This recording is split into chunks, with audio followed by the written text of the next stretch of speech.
और आज और मैं आपको बता दूं, अगर हमारे अंदर लगन है, अच्छी चीज़ें हैं, तो हम भी कुछ ना कुछ बड़ा करके जाएंगे। ये मैं आपको अंदर सबसे पहले मैं आपको एक चीज़ बता दूं कि अगर कोई भी देश बाहर से किसी चीज़ के आयात पर निर्भर है, वो परतें खुल जाएंगी जिससे आप आगे बढ़ने की नीतियों के साथ एक साधारण व्यक्ति को अरबपति बनने की स्थितियों के साथ। इंपॉर्टेंट बात आपको बता रहा हूँ, ये छोटी छोटी बातें नहीं होती, ये बहुत इंपॉर्टेंट हो जाती है। और जिस भी कंपनी के लिए चीज़ें होती है, इंपॉर्टेंट पार्ट ये होने वाला है कि ये अपनी कंपनियों को अलग अलग विभाजन करेगी, यानी डीमर्जर करेगी।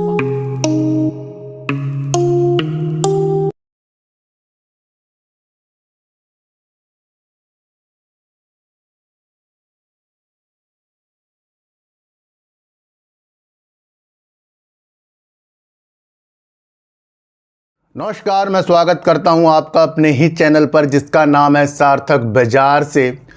आज बात करेंगे वेदांता की, और वेदांता की एक कंपनी है हिंदुस्तान जिंक, उसके बारे में भी समझेंगे क्योंकि दोनों ही एक ही ग्रुप की कंपनी है।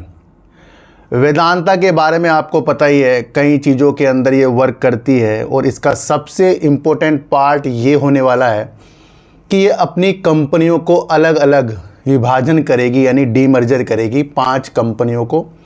उसके बारे में भी समझेंगे और इसका Q4 आया उसके बारे में समझेंगे, और वेदांता की क्या आगे की दिलचस्पी है वो भी हम समझेंगे। तो आज हम इन सब चीज़ों को कवर करके चलेंगे।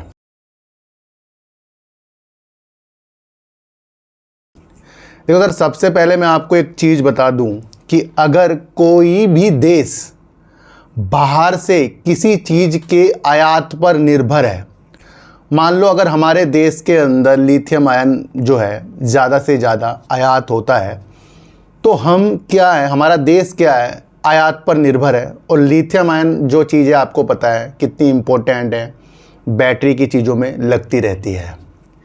इसी तरीके से अगर कोई और अन्य क्षेत्र की, सेक्टर की चीज़ें हम आयात ज़्यादा करते हों, तो कहीं ना कहीं हम निर्भर हैं और उस आयात की वजह से भारत का पैसा बाहर जाता है और फिर वो सामान भारत के अंदर आता है।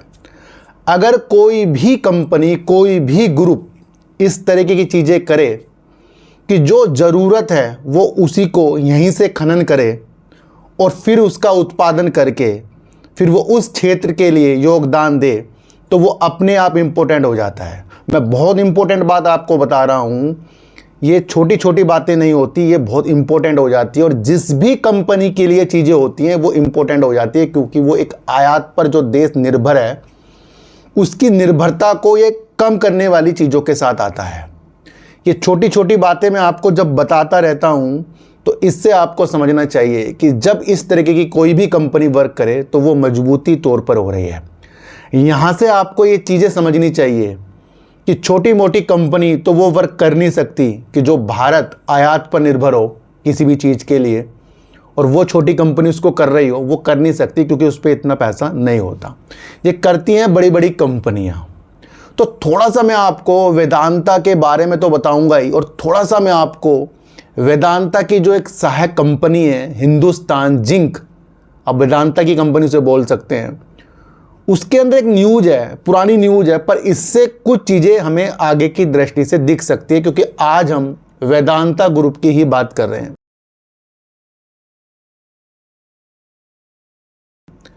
न्यूज़ कुछ इस तरीके की है कि वेदांता ग्रुप की company Hindustan zinc limited potash खनन में उतरने की योजना बना रही है, और उसकी नज़र जो है भैया राजस्थान ब्लॉक में है जहां इस तरीके से खनन होगा। दूसरी तरफ मैं अगर आपको बताऊं तो पोटास क्या होता है भाई, भूमिगत खनन। ये प्रक्रिया पारंपरिक खनन में समान है, जिससे जमीन के अंदर खदानों को खोदकर पोटास युक्त अयस्क को निकाला जाता है। तो ये आपको समझना चाहिए, इस पोटास के लिए वेदांता ग्रुप की कंपनी नज़र उसकी राजस्थान ब्लॉक के अंदर है, और वहाँ से वो पोटास की खनन करके उस चीज़ को पूरा करेगा जो देश भारत जो है बाहर से आयात करता है पोटास। दूसरा अगर मैं आपको बताऊं तो कंपनी मूल धातु जस्ता और सीसा और कीमती धातु चांदी के साथ साथ सभी महत्वपूर्ण खनिजों से आगे विस्तार करने की योजना भी बना रही है। कौन बना रही है? वेदांता ग्रुप की कंपनी हिंदुस्तान जिंक। आज हम दो कंपनियों के बारे में यहाँ समझ रहे हैं। दूसरा अगर मैं आपको बताऊं तो वेदांता की कंपनी हिंदुस्तान जिंक पोटास खनन के क्षेत्र में उतरने की योजना तो बना ही रही है और उसकी नज़र राजस्थान में एक ब्लॉक पर है जहां लिथियम भंडार होने की भी अच्छी संभावना है। तो पोटास के साथ साथ उसकी जो राजस्थान खनन की तरफ अपनी ब्लॉक में उतरने की स्थितियां हैं, वहां से लिथियम आयन की भी वहां से संभावना जाहिर हो रही है। तो ये छोटी मोटी कंपनी इस तरीके का वर्क नहीं कर सकती। तीसरी तरफ अगर मैं आपको बताऊं तो भारत का पोटास आयात मुख्य रूप से भैया कहाँ से होता है? रूस से होता है, कनाडा से होता है, बेलारूस से होता है और इजराइल जैसे देशों से होता है। और अगर हिंदुस्तान जिंक इस तरीके का आयात पर जो देश निर्भर है ज़्यादातर मुख्य तौर पर, और वो भारत के अंदर ही पोटास खनन के क्षेत्र पर नज़र रख रहा है, तो कहीं ना कहीं ये दूसरे देशों से जो हम आयात पोटास करते हैं उसकी निर्भरता को कम कर रहा है। तो यहाँ से आज हमने वैल्यूबल चीज़ें जो है हिंदुस्तान जिंक के बारे में समझ ली, जो वेदांता ग्रुप की ही एक कंपनी है। अब मैं आपको बताऊंगा वेदांता ग्रुप की डिटेल वीडियो और उसके बारे में समझेंगे और उससे हम आगे बढ़ने की नीतियों को देखेंगे।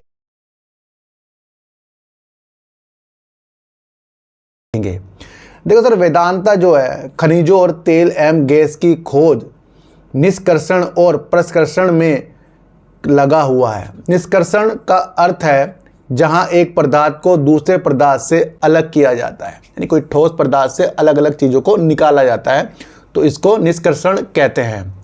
दूसरा अगर मैं आपको बताऊं तो वेदांता जस्ता, सीसा, चांदी, तांबा, एल्युमिनियम, लोहा, एशक और तेल एवं गैस की खोज, उत्पादन और बिक्री में लगा हुआ है। वेदांता की मौजूदगी भारत, दक्षिण अफ्रीका, नामिबिया, आयरलैंड और लाइबेरिया और यूएई में भी है।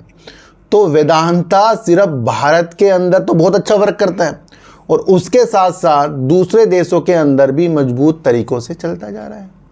वेदांता भैया कई क्वार्टर से अब प्रॉफिट चीज़ें कर रहा है और अच्छा खासा इसका रिजल्ट भी आया है। दूसरी तरह अगर मैं आपको बताऊं तो इसके अन्य व्यवसायों में भारत में वाणिज्यिक बिजली उत्पादन, इस्पात निर्माण और बंदरगाह संचालन तथा दक्षिण कोरिया और ताइवान में ग्लास सबस्ट्रेट का निर्माण शामिल है। तो ये वही वेदांता है जहां पर फॉक्सकॉन के साथ इसकी सेमीकंडक्टर बनाने में साठगांठ हुई थी और उस साठगांठ के वजह से शेयर ऊपर गया। फिर जब ये साठगांठ टूटी तो शेयर नीचे भी आया, पर फिर से शेयरों के अंदर दिलचस्पी बढ़ी क्योंकि कंपनी के जो काम हैं वजूद हैं और जो अनिल अग्रवाल जी हमारे अरबपति जी हैं वो इस कंपनी के प्रति अपनी ईमानदारी को काफ़ी बढ़ाकर चलते हैं। और इसका एक मुख्य कारण जो है इसका डीमर्जर है और उसके ऊपर काफ़ी निवेशकों की भी निगाह टिकी पड़ी है। तो दूसरी तरफ अगर मैं आपको बताऊं तो वर्तमान में भारत कुल राजस्व का लगभग, यानी इसका राजस्व का कुल लगभग 65% का हिस्सा है इसका। इसके बाद मलेशिया में 9% है, चीन में 3% है, यूएई में 1% है और अन्य 22% का स्थान रखता है।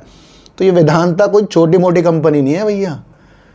अनिल अग्रवाल जी का लल्लन टॉप पर एक इंटरव्यू आया था, ये मैंने बात आपको 2 महीने पहले भी बताई थी। और अगर आप लल्लन टॉप यूट्यूब चैनल को देखते हैं तो वहाँ वाकई ही वो बहुत बड़ा इंटरव्यू है, कम से कम शायद 1 घंटे का है।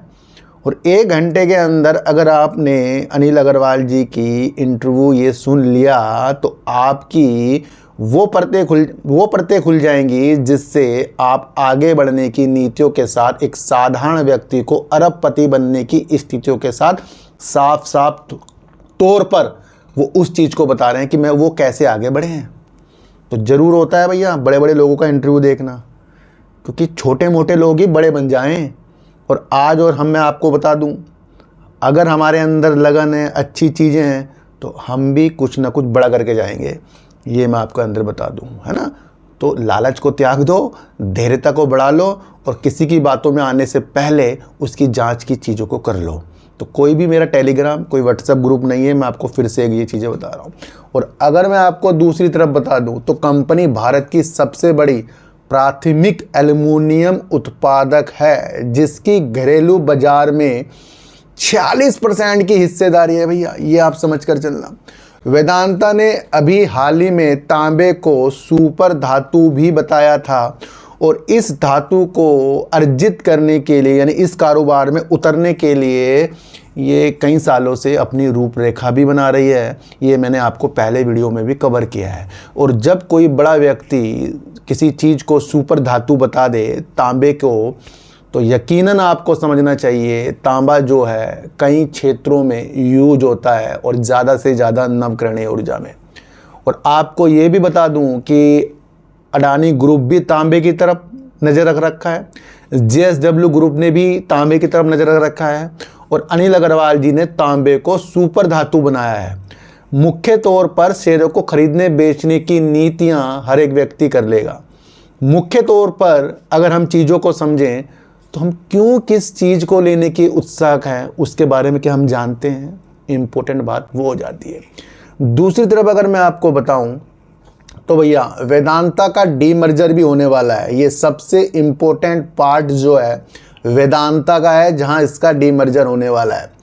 अनिल अग्रवाल की नई कंपनियों में 100 अरब डॉलर की संभावना देख रहे हैं। अनिल अग्रवाल अपनी जो डीमर्जर करेंगे अपनी कंपनियों में 100 अरब डॉलर की संभावना देख रहे हैं, और वो देखेंगे भी भैया, क्योंकि जितने भी चीज़ों में वर्क करते हैं वो इम्पोर्टेंट पार्ट है ना।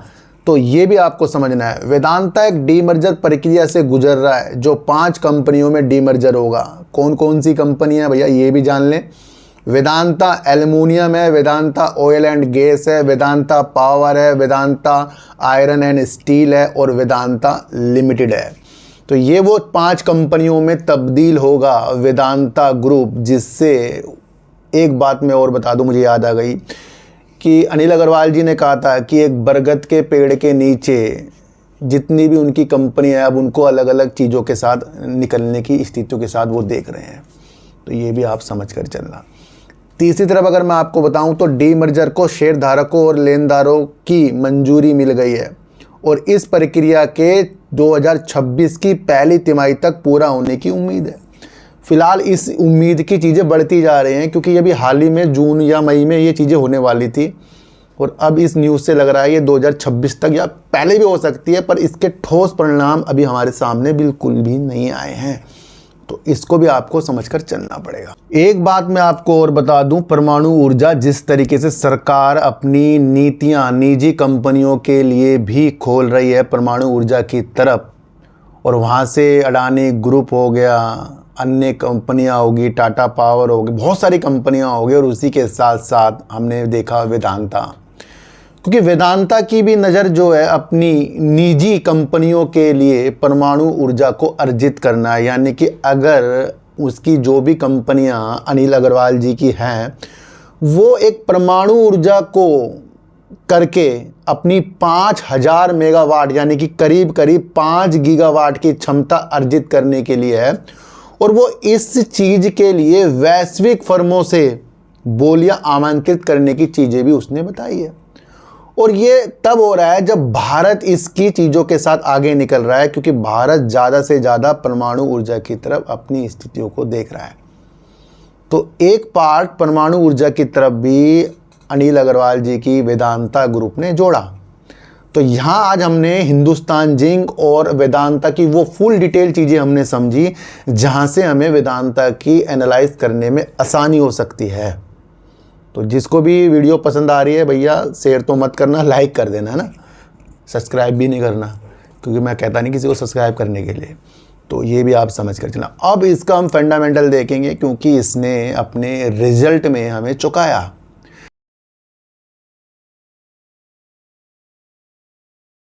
देखो सर, कंपनी का अगर हम मार्केट कैप देखें तो 1,63,904 करोड़ का है। कंपनी का शेयर इस वक्त करीब करीब 419 रुपये करीब का चल रहा है। 527 रुपये करीब का कंपनी का हाई है, 362 रुपये कंपनी का लो है।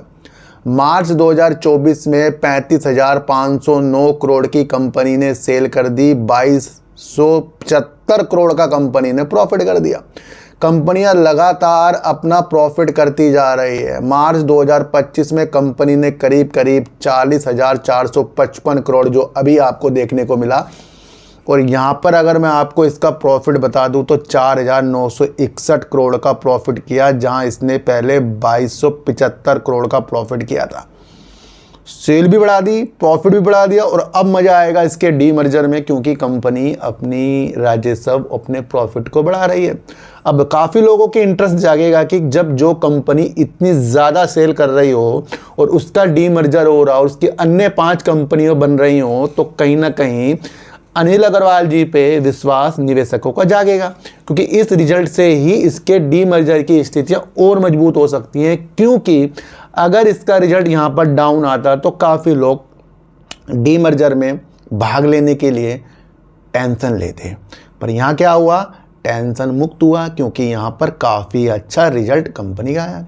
रिजर्व की अगर हम बात करें, कंपनी के अंदर 40,821 करोड़ का रिजर्व है। उधार कंपनी के अंदर ज़्यादा है, 75,186 करोड़ का भी है।